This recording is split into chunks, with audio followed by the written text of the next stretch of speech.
Hello, everyone. Welcome to the Feeling Lighter podcast by WeShape, where we shed old beliefs one episode at a time. Those beliefs that no longer serve us. We're ready to let those go. And the bottom line here is how you feel about yourself changes everything. So I'm Katie. I'm one of your co-hosts. I'm here with Dr. Lisa Folden. Lisa, I'm really excited today about this guest and about just the topic today is going to be healing our relationship to self through community. Yes. And I think sometimes I feel like community is really, undervalued in a lot of ways and sort of brushed aside. And it was funny. I'll just share a quick personal story. Over the weekend, I woke up and I was having so much anxiety and I was like, I don't even know why I'm anxious. And I sat with myself for a minute. I said, what do you need today to get your body and mind in a different space? And ironically, I set up a play date with my children's friends.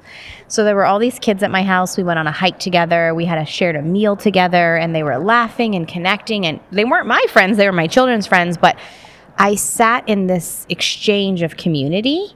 And I remember walking away from that day feeling a lot different and going, it was that community piece. And then I was thinking about this episode coming up. I was like, oh, this is what we're talking about. That's like, this is what it can do. This is how it can be so supportive. So anyway, I'm excited to talk about it. So do we want to start with the bio? Yes, I'm super excited for this conversation. Today we have with us Amanda and Zara. Amanda and Zara are childhood friends from Jamaica who in their college years discovered a shared passion for honest conversations about body image and mental health. Seeking a place to connect with others while recovering from an eating disorder, Amanda first started the Unplug Collective as an open format blog where anyone struggling with body discrimination, mental health, or eating disorders could share their stories. Since then, the Unplug Collective has evolved into a dynamic online community that features educational content, community conversations, brand campaigns, and more. That's pretty impressive for college students. Yes, incredible. Welcome, Amanda and Zara. Hi, thank you so much for having us. Thank you so much for joining us today. We're really excited to dive into a little bit more about the Unplug Collective. Maybe share a little bit more context about the journey. I know we read a little bit there, but how did you both get here today and doing this work? So I started Unplug in 2019 in my freshman year of college. I personally was struggling with anorexia, but I'd never heard anorexia being discussed with weight or plus size bodies being included. I just thought anorexia meant you were emaciated. So when I got the diagnosis, I was like, is this real or are you making this up? But it actually checked out, and I think being able to heal from it or even to be able to process it, I was like, I don't think I can process this alone. I think I need more people to share what they're going through from an eating disorder lens, but also from a mental health lens. I just want there to be a space where if anyone else is going through this, if anyone else has been recently diagnosed with something that they don't understand, and the only places that they're looking, especially from a psychological standpoint or an educational standpoint, are talking about one specific type of person, then we need to change that, and we need to change it quickly. And I think being in college was such a good opportunity because I could visibly see that lots of people were struggling in different ways. But it felt like on social media, we were just seeing, pictures of highlight reels and fun things that were happening. And I was like, what a great opportunity to use social media to actually push forward some of these conversations. I think in context, this was 2019, this was before the pandemic. So people weren't really using social media in this way at all.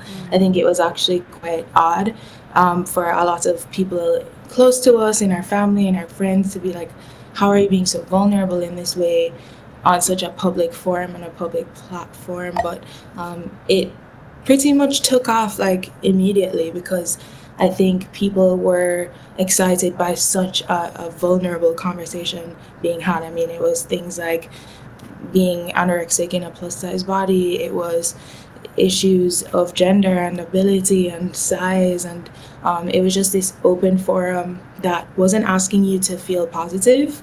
It was just asking you to feel something and share. That's good. Wow. That's really powerful. What about you, Zara? I mean, I think Amanda covered so much. very well. Yeah, I think us as a team, I mean, we've been friends since we were in, I think, 7th grade in Jamaica. And we just so happened to end up at the same college. And so when we both ended up there and Amanda started Unplug, it just sort of became this very, very organic partnership that worked super well.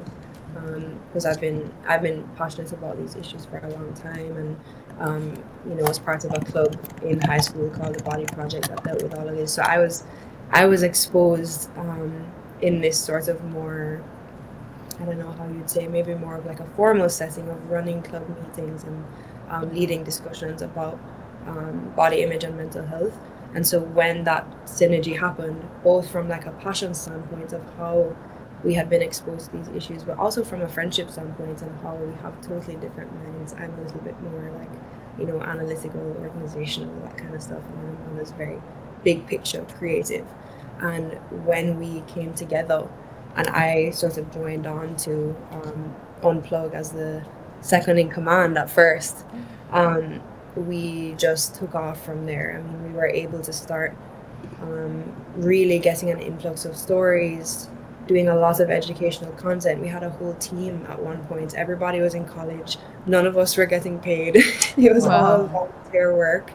But we were all just so, one, passionate about the issue, but two, saw how powerful it was, that the effort that we were putting into building this community and creating a space where people could share what they were going through and relate to one another, how much of an impact that was having, and that was more than enough to keep us going and drive us to continue the work. So the intention behind the network was for people to come together and share hard stories, connect, and really just get real with one another. Do I have it right? Yeah, exactly. So the power in vulnerability and community and what that can do for one's own journey. Mm-hmm. Totally. Yeah, and I think sorry, go ahead. At the time, I was majoring in gender studies at Barnard College, and I was reading a lot of memoirs of just people writing their first person story in book form, and how powerful that is. Like, regardless of what mainstream media is saying, you can go back through history and find just personal stories of people sharing really vulnerable things. But because we are moving a bit away from that format, I felt like, why not turn that memoir kind of personal storytelling into just a platform where that's just a regular thing that happens. And I think at the time too, a lot of these journalism sites and stuff were not first person. So I think that was a really big thing for us, is like, this isn't an op-ed. This isn't like about your opinion, how you feel about bodies. And I think still bodies are so politicized, and even just having these conversations about what it means to just exist usually does turn into a debate here, there, or somewhere. Mm-hmm. And so we really just wanted to get away from that and make people feel like, this is your body, you can show up and talk about it, but talk about it from like, this is what I'm going through, as opposed to making kind of blanket statements about the experience. Yeah, that's exactly what I was going to say. We just like, especially in the liberal arts college space, you're getting a lot of think pieces, for lack of a better word, from everyone around you, and it's sort of infused with their personal experience, but stated in such a way that this is my big opinion about this topic. And that is one thing that we really gun for. Like, you don't need to even have an opinion or a stake in this from a political standpoint. You don't need to wrap this up with a pretty bow and a conclusion to tell why your story relates to this whole issue, broad issue, the whole world. Like, there's no pressure to do that. Just talk about something that's happened to you, and how you felt about it, and that's more than enough. And I think that was part of the reason why the response was so strong from our college community at first, is because nobody's really used to doing that. Everybody's so used to having to turn their opinion into something really like deep and profound, and you're trying to say something about the world, and you don't really have to do that. You can just say like what you've gone through and how you felt, and and so we got a really strong response as a result of that. So it's some really powerful stuff going on. I really like that. Amanda, you mentioned something when you were talking about your journey to creating this. You said that in trying to understand this diagnosis that you had been given, and thank you, for sharing that. Obviously, that's very vulnerable of you. But you said that the resources weren't there. You hadn't really heard of someone in a plus size body having this diagnosis, and I really would love. I would love for you to speak to that. That piece there, and why it was important in the context of how important it was to create community around that idea, because if you don't see it, it's hard to believe it, and it's hard to make sense of it. And and I know when if you type eating disorder or anorexia, a very specific demographic pops up, and they don't look like you or like me or like many people. And so I think it's really important to kind of talk about why the forging of your community was significant for that. Yeah, I think just as human beings, we need to connect with other people who are going through similar experiences to help process it, or help process what we're going through. I don't know the exact, psychological science behind it, but I do know that there's something about like putting a word to something or a face to something or an experience to something that has just statistically shown to make an experience more digestible for the person. I think that while there's a lot of conversation about plus size bodies, a lot of it has to do with feeling positive about those bodies or feeling confident, and all of these things that actually have nothing to do with the deep psychological issue that is an eating disorder. And I think that eating disorders, while they often do have to do with weight, they are first and foremost a coping mechanism. They're similar to like substance abuse or any form of coping that, takes place. They're not all rooted in weight. There's so many other things that come into play when you are thinking about anorexia. In my case, anxiety, control issues, wanting to control situations, especially in college, especially for people I think who are not white, for lack of a better word, who are at the whim of social and systemic issues. Of course, there's going to be a large amount of those people who need to cope or who are grasping at like ways of coping. So I think the more research you do, the more you realize like this is actually a pretty common thing. Yeah. And we live in a world that is extremely encouraging of disordered eating. Yeah. And so, yes, maybe some people don't have an eating disorder. They don't have or present as many symptoms as an eating disorder. And I felt like my symptoms were so bad, were so extreme, and I've been encouraged kind of to be on diets, to be like to control my body for so long. I mean, like maybe younger than the average person. I was like put on my first diet at a very, very young age. And so I was like actively being told like, go on these juice diets, go on these fasts, do this, do that. I was not taught that much about nutrition. And so this was just the only way. Like I didn't have an alternative. And then when like pretty much every institution is telling you, good job, like you've lost X amount of pounds, you're doing great, from like teachers to friends to like pretty much everything, why would there be another way? So I think that is really what drove me to want to talk about this, is like there is an alternative. There is an alternative where you can actually get support, you can actually be nourished.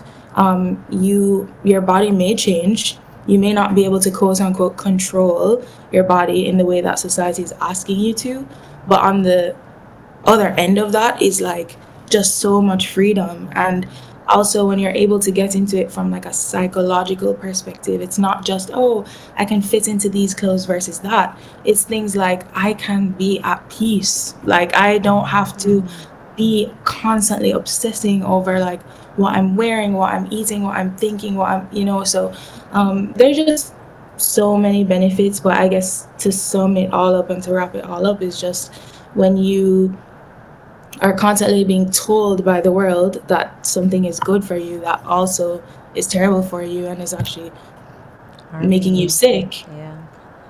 It's very hard to get out of that or to get free of that. And I think the only way you can is to try and change the mainstream narrative in some way.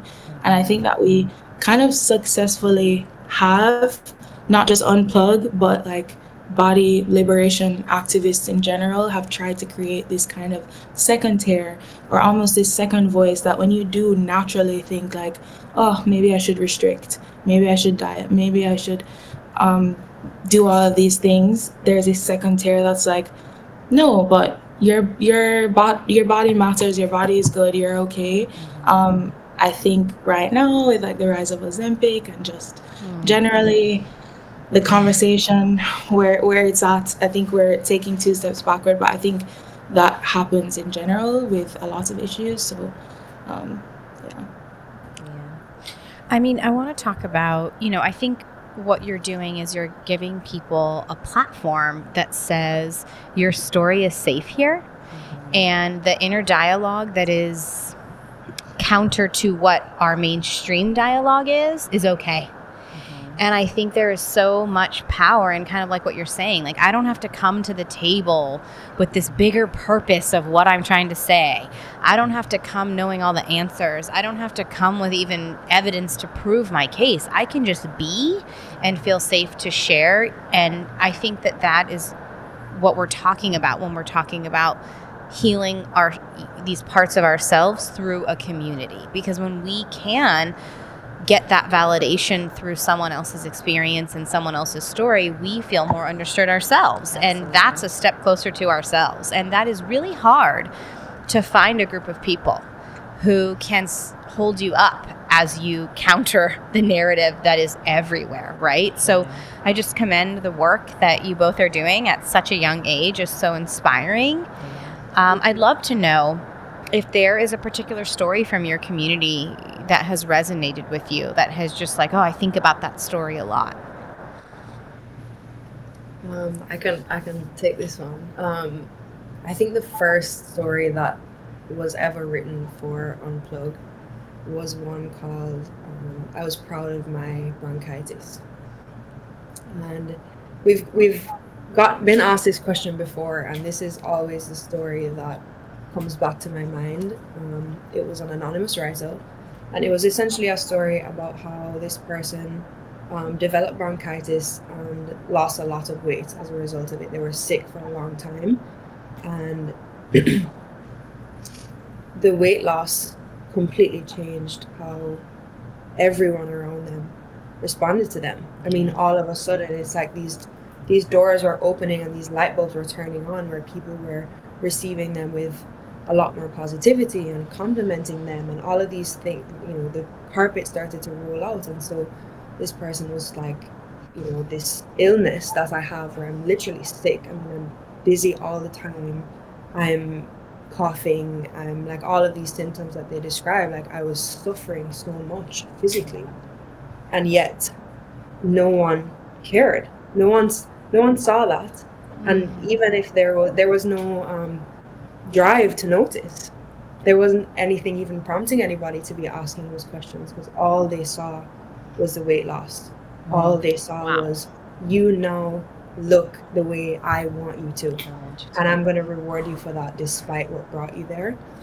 And that being the first story that we ever shared, I think it sort of dug this special place into my heart, because it really gets at such a big part of this issue, where somehow we have decided as a society that what people look like and how closely people are to the way that we think they should look, or what looks the best, trumps everything else. It does. Doesn't matter what you're going through.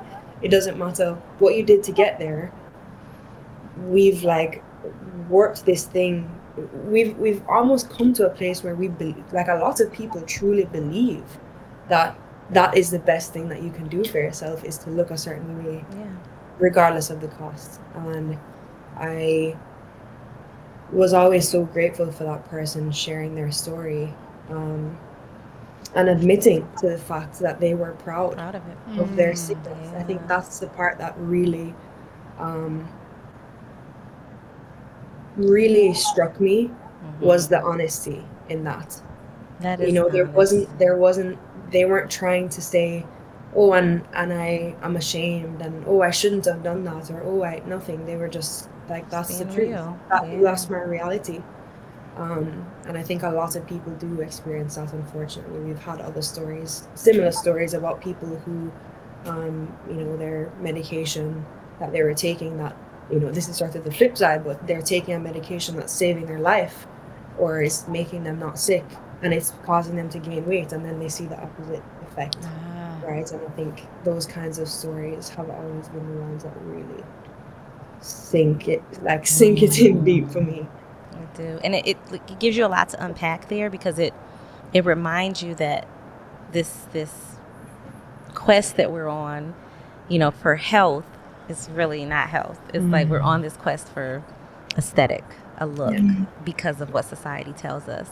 So I think it's beautiful that you all have created this community to have the discussions and to just bring some of these things to light, because that, without that person, like you said, saying, I feel bad about this, or I shouldn't have felt that way, they don't need to do that. Just listening to the story, we're all going to be impacted in a way that's meaningful to us. And so I think that's a very, very cool concept that you all have created. And, you know, it's funny. It makes me think about, at WeShape, we have these We Connect calls where members come in and just talk about their experience or let us know how their day is going. And I try to remind all the team members here, listen, our job, like if somebody comes in and says, I really want to lose weight, it's, yeah, we do have like maybe a different path that might be better serving, but it's not really our job to point them in any direction. It's our job to hold space. Like if we really truly want to have community, in my opinion, that looks like a space that's safe, that's non-judgmental, that doesn't tell people how or what to do. It's just holding space, and we are not taught to do that in our culture. We are taught, go this way, do it this way, you should. And so, yeah, do we have a different path that's not focusing on weight loss and diets? We do. But if somebody comes in and they want to talk about that, they're welcome. It's really about shifting, because here's the thing, when we're stuck in diet and exercise culture and we're telling people all the shoulds, and then we swing the pendulum and say, okay, now we're not in diet culture anymore and we're telling you shouldn't, right? It's the same thing wrapped in a different package. Exactly. So your example of creating this community where it's just to hold space, and the fact that you created an environment where people felt safe enough to talk about those parts, I think this is what human beings are really seeking. Can the parts of me that feel maybe ashamed connect with the parts of you that maybe also feel that? And can we see that we're all just human beings? I think that that's really important. That's good. Yeah. So I also want to know, like, how can we support this movement, like, as a community? Is it doing what I was talking about in terms of like practicing non-judgmental listening skills? Is it, I don't know, if you have any sort of takeaways for our listeners today, I'd love to know what you think about that. I think there are a number of things that you can do. I want to preface by saying no one is going to get it right. Right? Like, the whole idea behind how we approach all of this is like, there's no, and relates to what you were just saying, is you can't then swing to the opposite way where you're saying, oh, well, we can't talk about dieting ever again, or feel negatively about our bodies ever again, or even have a negative impact on somebody else based on our own biases that we have. I think the best that everybody can do is to practice and take those small moments to self-reflect, where you feel things coming up. That may be something very personal, So, maybe you are having feelings about your body on a particular day, or something comes up in terms of how you relate to food. And it's sort of a similar thing with meditation, how the point is to just sort of let your thoughts pass and observe them. And I know that that's a difficult thing for a lot of people to do for good reason.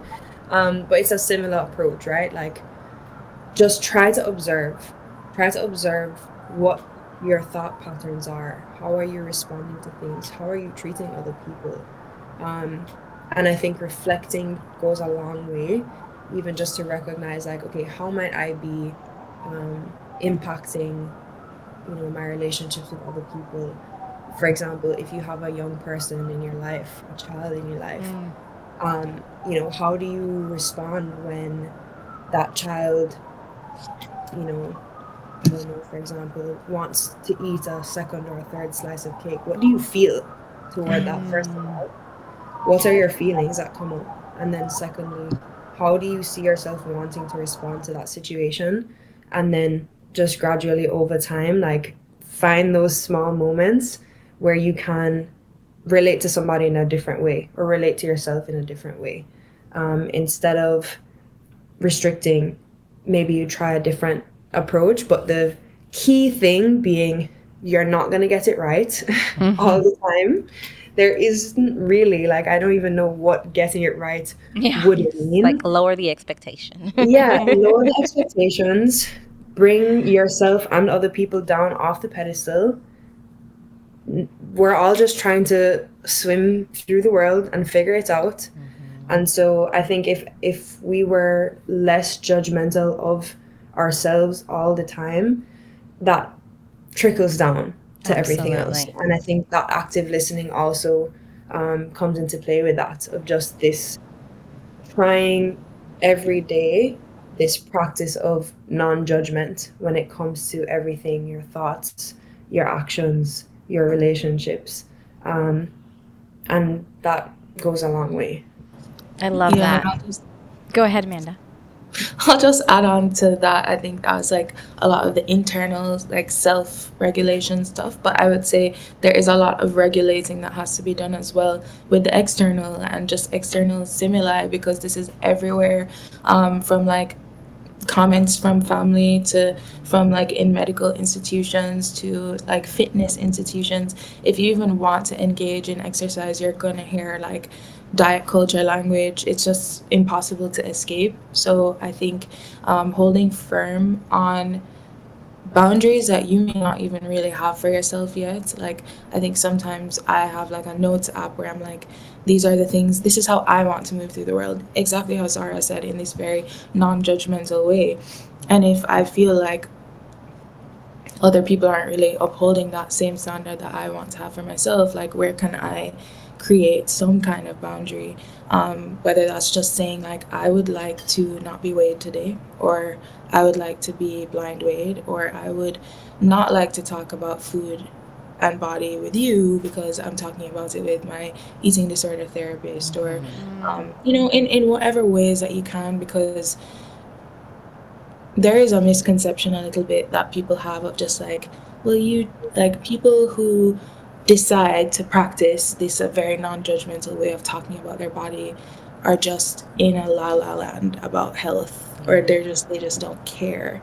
But actually, if you really look at the research, there are literally like no benefits to harmful language about bodies. There are no benefits to that. Right. So I think once you can recognize that, like, any wellness or even health goals that you're after are not going to come to you more because you're being mean and harsh and horrible to yourself, and they're not going to come to you more from being shamed or guilted by other people. So you can continue to set that boundary, and I actually, in my experience, have come so much closer to institutions that actually do care about my health holistically, when I'm able to kind of go away from institutions that clearly are like, no, you should do this or that, which like almost inevitably do harm me in some way.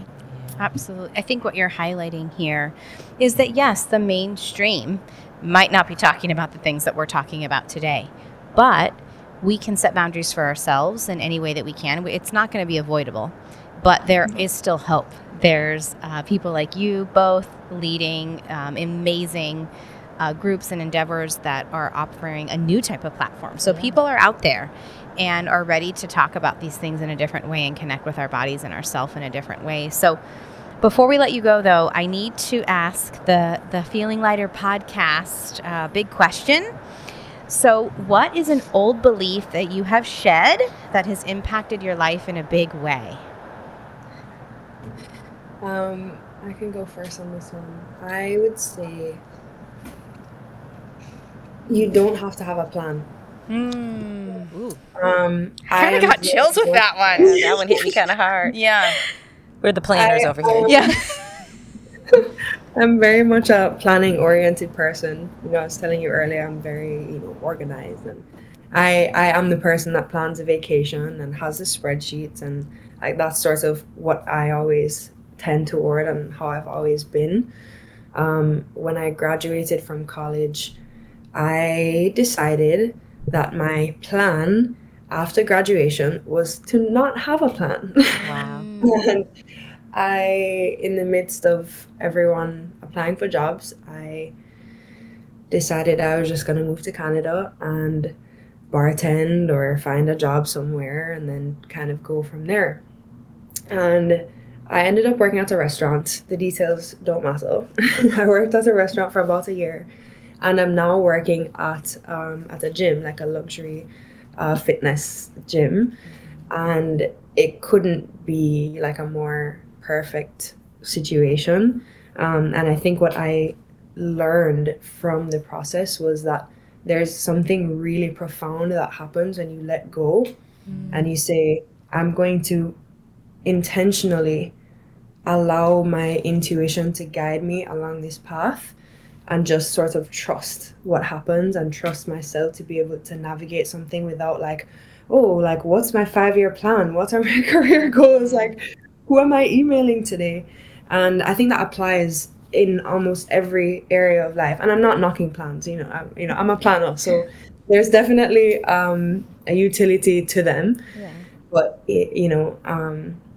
I just think there's something really important that you learn when you don't have one. And the same can be said for exercise, for nutrition. Everything that I see on Instagram or online about exercise is like, if you don't go to the gym with a plan, you're not going to make any progress. And that different versions of that kind of rhetoric. And earlier this year, I really wanted to start exercising again. I hadn't been exercising for quite a while. And I just felt really nervous. I was like, but what am I going to do? Like, I don't know what all of these different machines are. I'm nervous. I don't know what I'm capable of. How much weight am I supposed to lift when I do certain exercises? I just don't know. I have no context. And my initial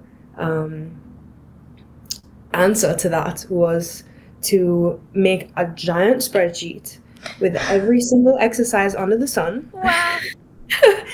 Every single exercise under the sun. And I was gonna group them by body parts and see like what kind of weights I wanted to use for everything. That was what I tried to do at first. And then one day I was just like, this is ridiculous. From here on out, my only goal, my only plan is to just show up. Just go and try some stuff. Try a new exercise I haven't tried before. Push myself, use a new machine. For example, I hate running on the treadmill. Let me run on the treadmill. Let me just see. Like, maybe I like it, maybe I won't. It was just this period of exploring. And that was only able to happen because I went into it being like, I'm just scrap the plan for now. That can come at a later time when I feel a little bit more confident. I feel a little bit more trust in myself. I have more knowledge and understand my abilities a little bit more. But it was just like this magical door that opened up where all of a sudden I was doing movements with my body that like I'd never really seen anybody do, and I've never been taught in a traditional exercise setting. my algorithm started feeding me some really like interesting and wacky exercise movements. I was like, "Ooh, this is so cool! I've never seen this stuff before," and yeah, I think all of it just to say, you can unlock something very profound when you learn to just trust yourself and go into something with that sort of exploratory mindset. And I'm actually just here to learn and absorb. I'm not here to achieve or to progress or climb up, certain amount of rungs on the ladder. I'm not here for that. I'm just gonna soak this in, experience it, and then maybe I can plan after that once I've learned my lessons. So yeah, I'd say that's mine. I think that's wisdom. That's good. Absolutely. And intuition. I love that. We'll have to talk about that more as planners. Amanda, what about you?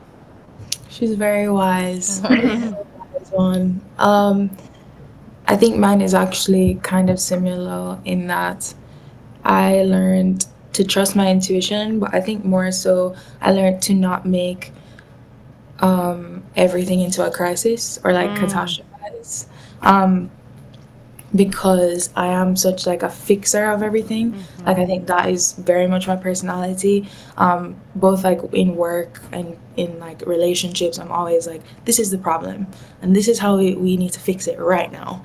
And I think the issue with that is that like nothing is that simple, and so maybe it's like a product of just like hyper achieving, like the culture that we have of productivity. Like I'm not really sure, but like I would constantly be like, oh well, something is going wrong, I need to fix it. Like is there like something bad in a relationship, or like is there something's not really working out well in school, or like I need to fix, what can I do to fix? Should I like apply to this? Should I get like just this relationship that I had with myself where I just always needing to like fix and improve. And I think I learned this year, like things hit the fan multiple times. And I guess it's like just a natural trajectory of post-grad, but every single time that something has hit the fan and something has been kind of unimaginable, like I can't believe that this thing is happening, it always like went back to being okay. Like there was never a time where a difficult time period didn't end. And so I think getting really comfortable with like the fact that there are seasons in life and not trying to kind of swim my way out of them. Just like, this is what's going on right now. What can I learn from this? And like, what's the lesson? And I guess that's easier said than done. And maybe it sounds a little bit abstract, but there's just always going to be something. As so long as we're living, there is always going to be an issue and a problem. And I think what I let go of is that this problem means that I'm doing something wrong, or I need to fix, or I need to improve, as opposed to like, this is just what's happening. And you can try to do every which thing you want. You can't actually control all of the external variables, and that's okay. It's going to teach you something, you're going to learn something, and you're going to end up better for it in some way, shape, or form. Wow. I mean, both of you are giving me lots of hope for the future generations. I'm so proud. Yeah, this is really fabulous stuff. So I'd love to let our listeners know where they can find you both. Where can they find Unplug Collective? At the Unplug Collective on Instagram. We are on a bit of a break, but season, so we'll be in bloom at some point again, so definitely follow. And I think what's really exciting about Unplug is it's just a plethora of information, so even when we're not actively posting, you can still find the stories on unplugcollective.com, and you can still engage with the community. Absolutely. We respect your season of break time. Yes. And I still think your social and your website have still so much past content to offer, so I'd love for our listeners to check that out. Thank you both again. Such a pleasure to speak with you, and we will see all of our listeners next week. Hey, thank you so much for having us. Thank you. It was great talking to you guys.